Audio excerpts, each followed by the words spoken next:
everybody, and welcome back to another episode of the Crazy Stupid Marketing Show, the show where we talk about all of the crazy, stupid stuff that people do in marketing and how you cannot do that, but instead do really purposeful, meaningful things that are actually going to get you closer to your goals.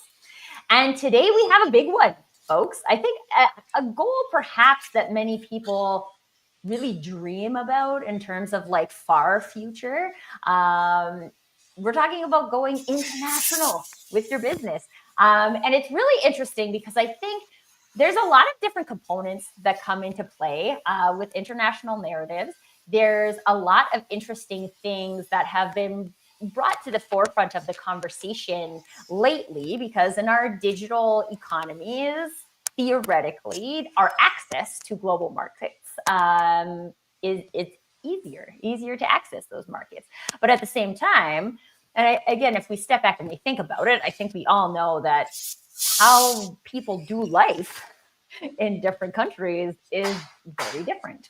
And so, if our goal is to take our products or our services international, what are some of those things that we need to consider in our conversation about managing those international narratives?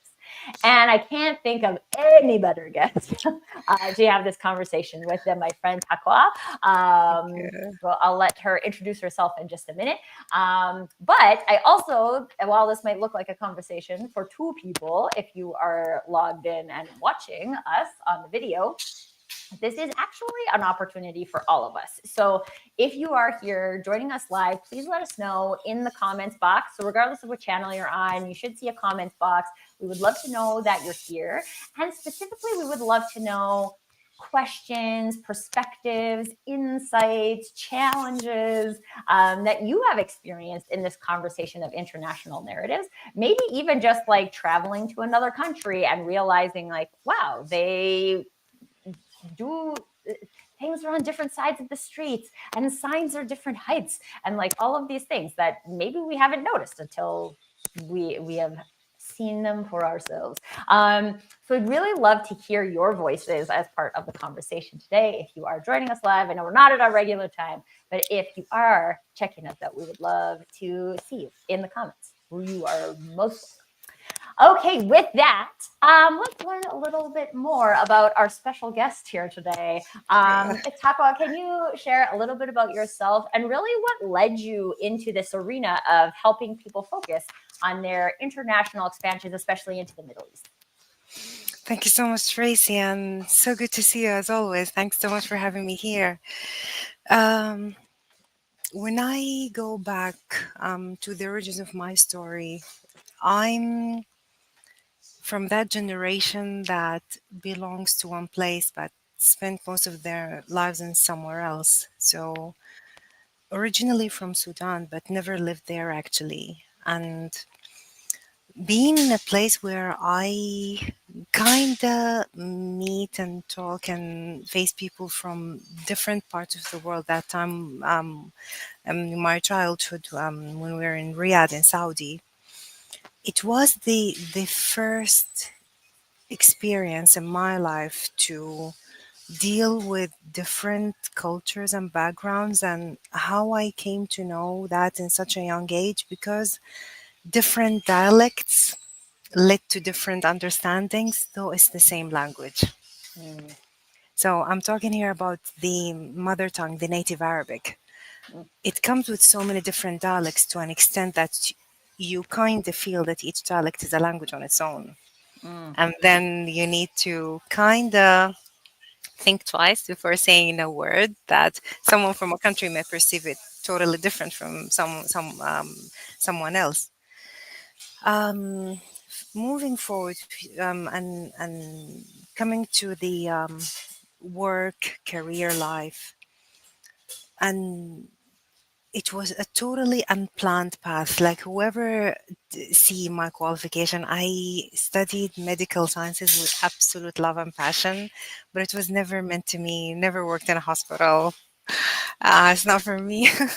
But found myself, and this is thanks to the great blessings of Almighty Allah, of being able to communicate to the world with the native Arabic, my mother tongue, which I'm very proud of, and the English, which is now the global language of communication and business. Started working with those international companies, people from Europe, US, Australia, UK, and I used to be the one who deals with everything bilingual documents, transactions, um, visiting those formal agencies and both the authorities. And I realized that to get the job done in a better way, it's not just translating, it's not just the Mm, language, it's what's behind the language, it's the culture. mm, Add to that that I live in a city with closer to 197 nationalities. So it's that valid in Dubai. And I think you have that in Canada as well. You deal with people coming from different parts of the world. And it's just fascinating how rich the culture, the background that you get to know about everyone when those conversations start and flow. Um, all of that came to fruition when the business started during the COVID time, and right before that, it was the first time where the FIFA, the World Cup, was hosted in Doha in Qatar. It's the very first time for the world to see actually the Middle Eastern business landscape um, in such a scene. It's a global event. So a lot of things were noticed that this is actually a bit unique and different, and it's not the common thing that we see. From there, and with the experience and everything I've built throughout the years, over 12, 13, 15 years of working with different cultures and people coming with it, each and everyone coming with their own expectations, how to deal with this mentality. And here I mean the Middle Eastern, and mainly specify the region where I spent most of my life, which is the Gulf region. They kind of feel a bit stuck when it comes to the very sensitive cultural, I won't say barrier, but I would say cultural understanding that needs to be obtained. You're not doing business only, and we will dive in more deeper about this, but it's helping to decompose and simplify how to deal with the Middle Eastern and Arab mentality within a business context, in a simple, interesting, engaging way to make it easier to do business successfully. That's like the whole thing in a nutshell. it sounds simple. But Yeah. even the thing that's really interesting to me, I want to go back to what you touched on about dialect, because I feel like this is something that we don't speak enough about from a marketing perspective. And while, again, when we think about this from a human language dialect point of view, then it's actually, we understand that even though I am speaking English, there's Mm, lots of areas where the English that is spoken is different. I am in Canada and we grow up learning French because we have two national languages, and Quebec French is different than Parisian French. And technically, it is both French, but the dialects are very different, and how people participate in the language is very different. When we extrapolate that to our marketing narratives, one, I think very few people are actually doing that.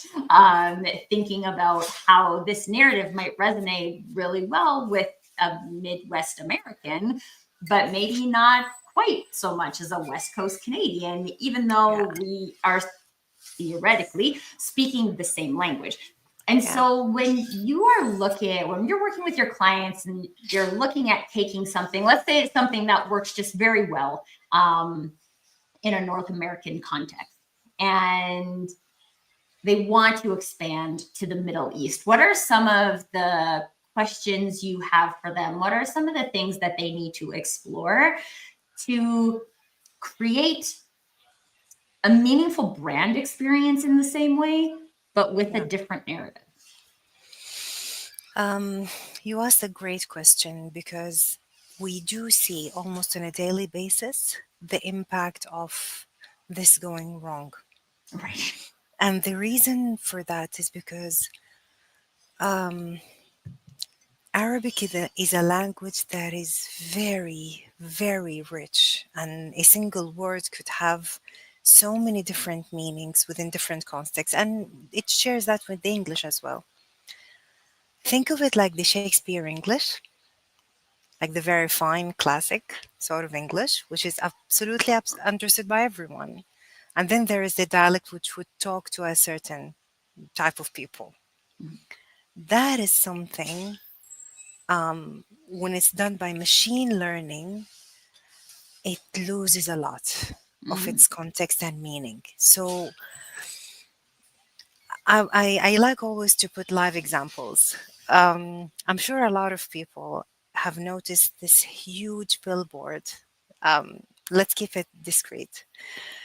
Um, it holds the picture of a global sports icon, a celebrity. In English, the marketing narrative, it's perfect. It's so meaningful. It delivers a lot of value. It tells what this product or service sells. But in Arabic, it's absolutely meaningless. Mm-hmm. It doesn't mean anything. The structure, the grammar, there's no meaning. Without you feeling it like that business, they've already excluded almost half of their audiences out. They cut everyone out just because they did not take that necessary step of having a native person to look into this. And this is what I mean. Um, the important question that always needs to be asked for any business that is looking to do their international expansion into the Middle East, would what you have, for example, in North America, fit as is here? Most likely the answer is no. Most likely. Because a lot of differences in values, the type of product itself, the brand messaging, the tone, the wordings. Bearing in mind, Tracy, that this area has a very sensitive blend of culture and religion. Mm-hmm. Very. Now, that's something a business would definitely wouldn't want to mess around with. So, the way you're trying to convey what you're selling, or the service that you're doing, or even the visuals of your brand, anything that you want to shift to the Middle East as your new destination or expansion, it must be checked by someone who's from within the region. Not what something is working perfectly fine in New York wouldn't necessarily work as is in Riyadh. Right. Okay, and it might be, or it might feel the same when we say like the Middle East. Being like, I'll take where I am right now. I'm in United Arab Emirates in Dubai. The business sitting in Dubai is not the same as in Abu Dhabi, which is fairly different from how it could be in Sharjah, in Ajman, Al Quwain. Each place has their own nuances. They share a lot of things in common, but each one has its own characteristics and traits that an outsider wouldn't learn about so easily. And if they got the messaging wrong, then it's not that easy to get a second chance. Right. And this applies to like across the board. from let's say with the big stuff, start with the big stuff, let's say like real estate developers, energy solutions, moving on to retail and consumer products like fashion and food and beverage. uh, it does not exclude anything. The business scene in United Arab Emirates is totally different from Saudi, totally different from Kuwait, Oman, Qatar. It's different. And I won't say this to make it feel like a mission impossible. It's not. But it is a sensitive one to be taken with utmost seriousness and consideration, that this is something that really needs to be thought of quite Hmm. genuinely. Hmm. Otherwise, you're off. You don't connect. You don't connect authentically, as you say. You just don't. Hmm. So Okay, so that's it. actually, I that you're explaining all of this, I would love to like do a test case because Okay. I think, as most people know, I use the word authenticity like all the time. It's in a lot of my messaging. I have my Yeah. own particular like definition of it. It's something that is like very central to my brand. Now, even in English, the reason why I created my own definition of authenticity is because there's many definitions of authenticity. In the online dictionaries, you can find like in a single one, 5 entries Mm. for what Yeah. authenticity can mean. So there's a lot of Mm. interpretation Yes. um, that is involved in a single phrase. So if I was gonna cut, and I'm like, okay, we'll just take like Dubai, because that's exactly where you are, as an example, right? Like, I'm gonna come to Dubai and I'm gonna start talking about authenticity. Like, what would you tell me? Would you be like, okay, well, let's talk about this? And because like I don't even know, I can't tell you for sure if there is a word that means the same thing in Arabic. I don't know. And so like, what are some of the things that you would ask me? What are some of the things that you'd want to make sure I'm very cognizant of going Yeah. into, quote unquote, translating that narrative into a new, not even just let's not even Mm. say a region, into your Mm, region. mm, mm, mm. Um, First and foremost, I wouldn't go with any sort of literal translation. I would translate what you do by context. Mm, It's the context, not the content, Tracy. And this is a stage where you get to convey the essence of what a business does rather mhm. than what the word says. Right. That's number one. Number two, I would request you to be very specific on whom you're gonna serve.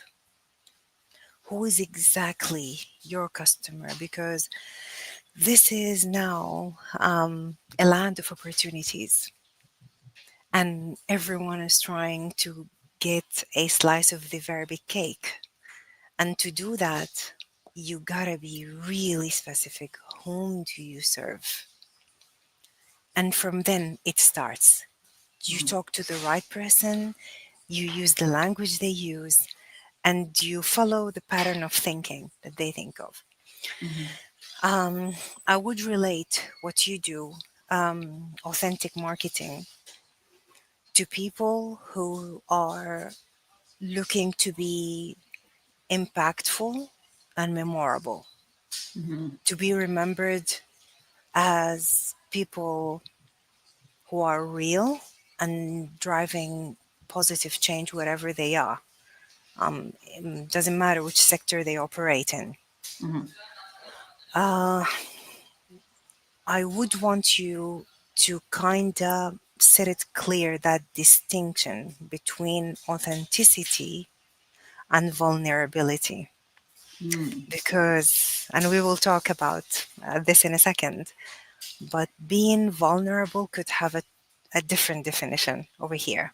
mhm, We will talk about few of the main things any business would really need to pay attention to, on how to plan to approach. this kind very unique market when it comes to the time of expansion. And last but not least, um, to be for you, when you think about having the authentic marketing methodology, make it relatable. Something that I would envision myself or people around me, my close circle of contacts, making use of. Mm. That's like the key things I'm able now like to share with you as it. Well, and I think, okay, so I want to call out a couple of things that you did there that you may not have noticed that you did there. Um, but when you were one, I love the phrase business essence. I think a lot of times people use the words culture, values, and these types of things, but I love the like extra layer of depth I feel like you go to when you're talking about your business essence, because quite honestly, this is something for me from an authenticity point of view. That's the point, right? It's about being true to your business essence. Yeah. But if you don't have clarity on what your business essence is, it's probably also like fairly or maybe it even just like feels magical to you as to like why your success has happened, because don't have good clarity on what that business essence is. So I think that's a great takeaway for anybody, even if you're not thinking about international expansion. Just like go and look at your business from a business essence point of view. um, I also want to touch on what you said about the who when you were talking about who this is for, because it's actually participating in a customer discovery session last night with a local group here. And there's still a lot of conversation around demographics, psychographics, industry size, these types of things when people are choosing who their customers are. And then when you said people who want to be impactful and memorable, I was like, well, yeah, Yeah. it's so clear. And it's like it Yeah. doesn't have anything like the who is very clear, but it doesn't have that like necessarily that layer of demographics or industry statistics or anything that like very commonly Yeah. people get, I think, distracted by when they're trying to figure out their ideal client persona. And then this is where I think the opportunity lies, because if I have very good clarity on that, I want to work with people and businesses that want to be impactful and memorable. Everybody has a different way of being impactful and memorable. And how I am impactful and memorable in the Middle East might be different than how I'm impactful and memorable in North America. And if that is something I want to explore, then it's an opportunity to say, like, this isn't about me trading away those things. It's about how do I be those things in Yeah. this place, and getting curious about how the people in those areas can consume you that way. Well, because they're consuming differently than where you might be today. Um, Two main things um, that really differentiate and makes it very unique to Middle Eastern people. Number one, hospitality is ingrained in our genome. It's built in within the DNA. So wherever you go, Tracy, no matter what sector you're in, you would encounter first thing the immense hospitality that would make it a pleasant experience for you to explore more and find ways to provide a better experience to those people. Um, Something that I noticed that for people who are new to the region, they find it quite strange that whenever there is a big gathering of an Arab family in a cafe or a restaurant and everyone had a great meal and everyone enjoyed their time, suddenly it gets very loud. It feels like a fight. It's not a fight, and don't be afraid, calm down. It's actually everyone is racing to pay the check because this is a form of generosity and hospitality. But because it gets so loud, people from other regions feels that these guys are almost getting themselves into a fight. And the cashier, I remember once it happened right in the table behind me. It got really loud. Oh, I'm gonna pay, and the cards to get out from the wallets. And I told him they're fine. It's just a matter of, he said, I know. I used to feel a bit strange about it, but now I know, I learned. So it's that, to that extent, the hospitality is a very integral part of the Middle Eastern personality. Almost no one would say, let's split this, or here's your half of the bill, and within the common understanding, of course. But it may differ. Let's say if a group of like close friends or students, they have their own arrangements. But in general, when you invite everyone, it means you take charge of everything. That's number one. So businesses really need to pay attention to that. Um, Number two, and this is, I think, a very important point, when you're thinking and designing your offering to your customer, do not think that you're talking just to an individual. In the Western world, the individualism prevails, while here it's actually the sense of community, the family, the collectiveness. It's a given thing that, and I'll give you a live example for, let's say, by furniture stores, or yeah, let's go with furniture stores. They kind of design rooms, yes, to be for that person who's going to buy the room for themselves, but they know that in the back of their mind they will be hosting a member of family, because it's a place where families come and visit for extended periods of time, and some of them stay, and it's always the thought that you're not serving a single person, you're actually serving their entire circle. Mm, So have that in mind. We look into like the products that come from the West, like perfectly designed to the use of this of a single person. Like it's really talking to the person. It's personalized till the smallest details. But here it's the joy of sharing, the mm, beauty of gathering, big homes, big cars. You see big families, and the homes, they're so welcoming, so wide, so many bedrooms. Why is that? Because this is how the society is built. This is the fabric of it.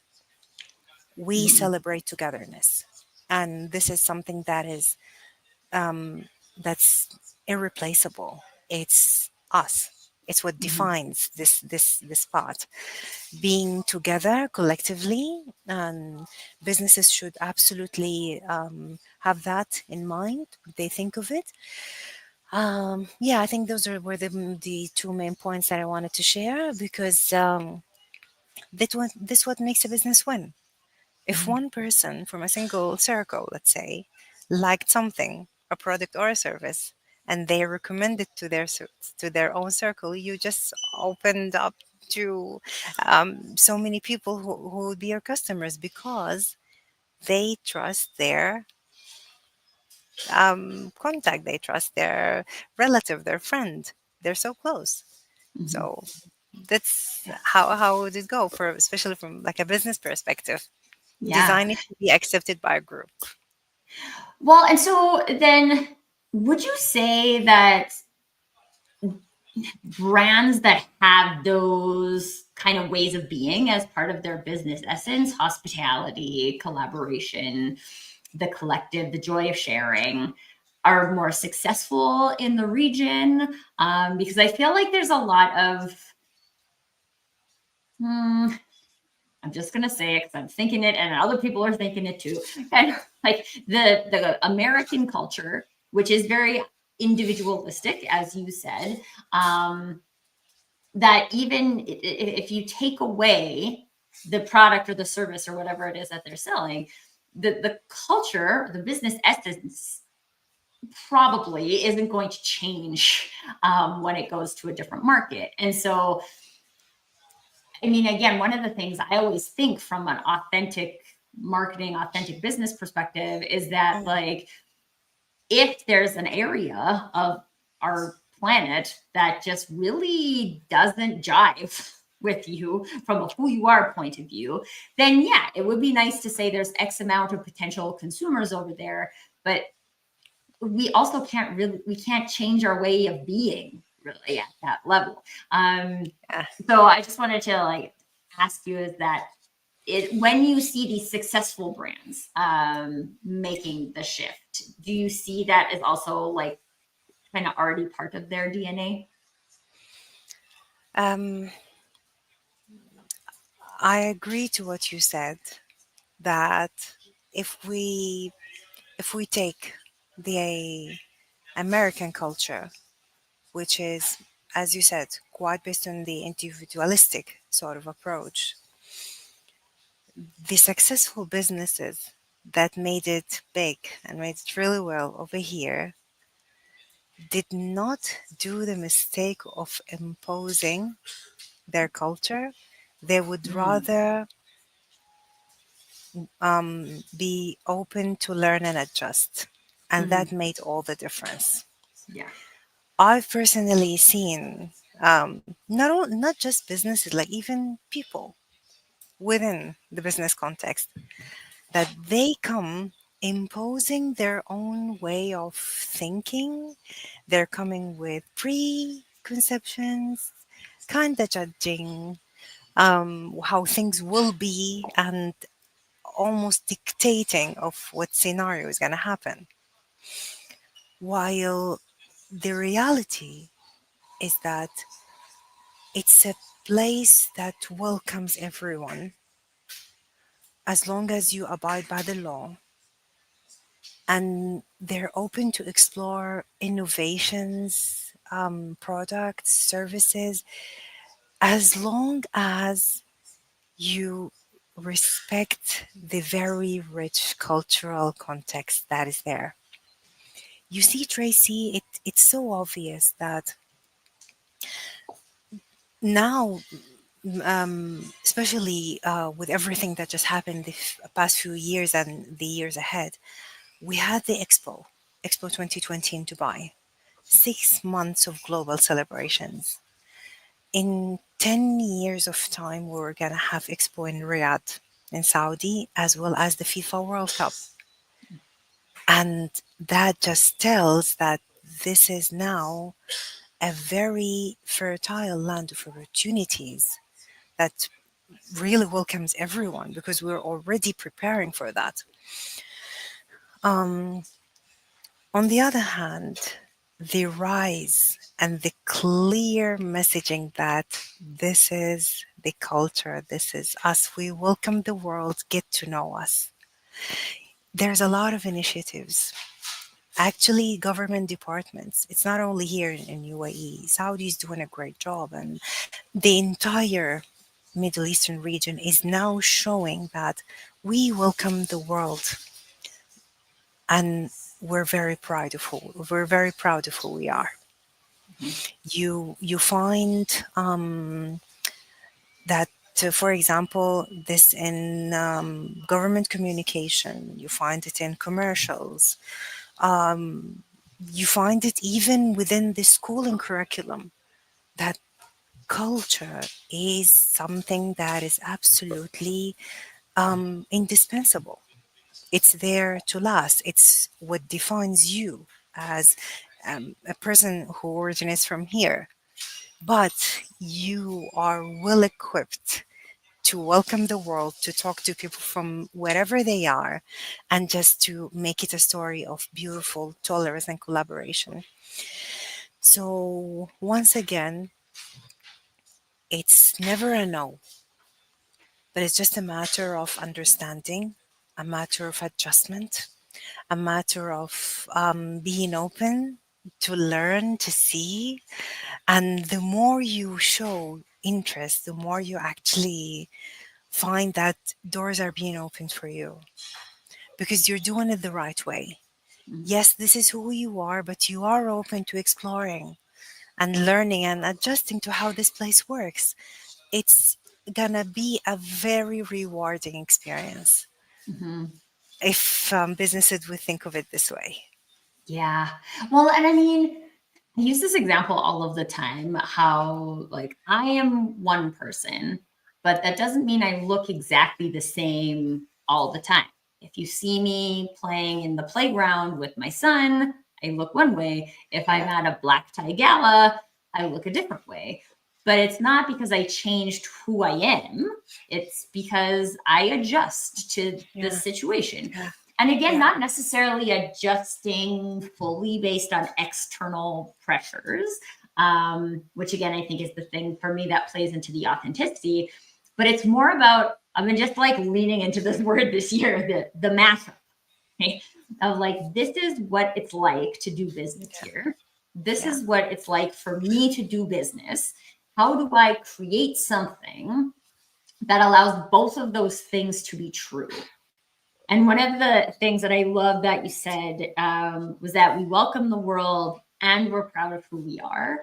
And I think so often we're not thinking in ands, we're thinking in ors. And I either have to do this or that.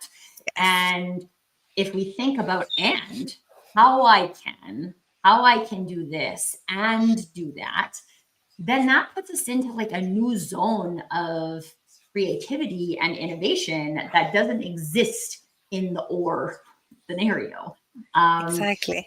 and it's cool to like see that lived in the culture because I also think being able to create a strong stand on that front and that like, yes, we don't have to trade either of these things. We can do both of these at the same time. We can welcome the world and Yes, we can be proud of who we are.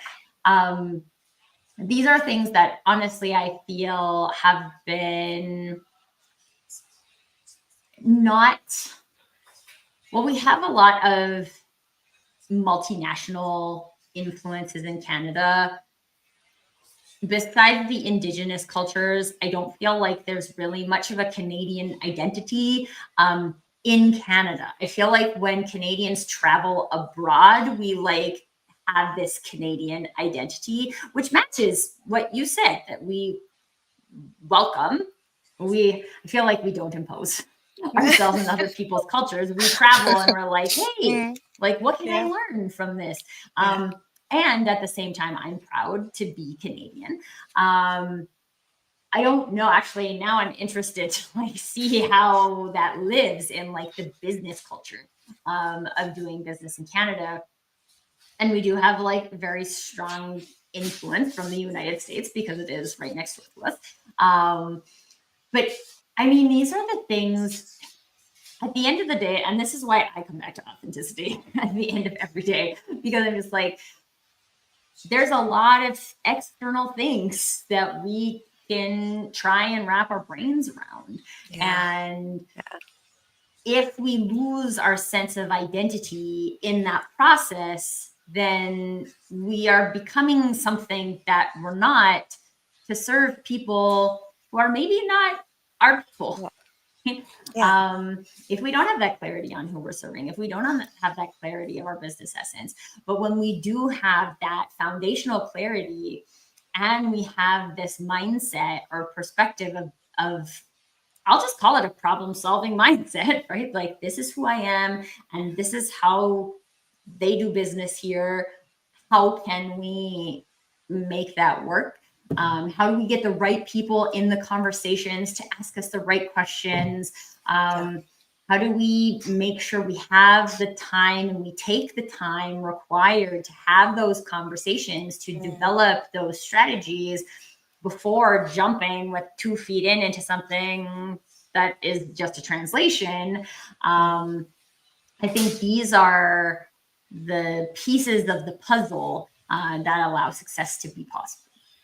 absolutely. And um, being authentic, it wasn't something that just came out of the blue to me. I had my own journey of self discovery, because there was a time where I was, you're either with me, like me, or you're totally against me. Mm, There is no in between.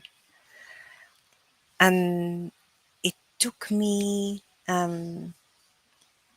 some deep thinking to navigate this and just think why it should be this way. And who am I to judge people? And why should I impose my own terms and concepts and beliefs? It it actually harmful. It closes a lot of doors. I I don't want to continue like that. It took a shift mm, in the mindset to learn how to welcome, how to accept, and how to actually deal with people of the value they communicate, their thoughts, the conversations, and the work that we do together rather than how you look like. That for me is something that I'm proud to say that I it wasn't easy for me to overcome that, but I'm glad that I did, mm, because it just sets you in a position where you're really enjoying to get to know people from wherever they are. No predefinitions, no judgment. Everyone is here to do genuine and proper business, and I'm here to help. I'm mm, here to help. That's what matters. So it's something I wanted to share with you in your mm. authentic marketing show, which I'm glad that, and I hope it resonates. But yeah, it may take a bit of time, but because we're talking business here, these things matter. And Mm. rather than taking years, months, it should happen right away because there will be a customer who's waiting for you. And that's where we come to help. Yeah. Well, and this we did an episode on the show last week about creating connection. And one of the concepts that was presented was this concept of seeking the overlap, which I think goes fairly well with my like mashup. Well, mashup sounds a little more aggressive than seeking the overlap. Yeah. Um, but it's not based on, again, like you completely changing who you are. But we also need to have that like individual identity, the individual confidence to be able to say that I can be myself and I can find ways to be myself in this Yeah. arena. Um, and that new learning, new opportunity can actually Mm, be exciting, beautiful, maybe even create an opportunity for greater authenticity because now you're exposed to different perspectives that may align more with you. Honestly, everything you said today to me, I was like, oh, I sound like I fit in the UK. And I haven't traveled there yet, so it's on yeah. the to-do list. Mm. Actually, the other day, my son, who is 6, he is like, "Mom, can we go to Dubai?" Oh, And I'm like, it's not quite as easy as just being like, "Yeah, yeah. Yeah. we'll go to Dubai tomorrow." A lot of Um, planning. yes, a Yeah. little more planning than that. Mm, But yeah, and I'm a big believer in that the more, now I'm going to quote Dr. Seuss, the more that you learn, the more things you will know, the more that you read, or no, the more that you read, the more things you will know, the more that you yeah. learn, the more places you go. Um, Yeah. and we can continue to do that. And the more places you Mm, go, the more that you learn. And you get to learn about yourself in these experiences yes. as well. It doesn't just have to be about like, this is how they do business there and have it feel like very um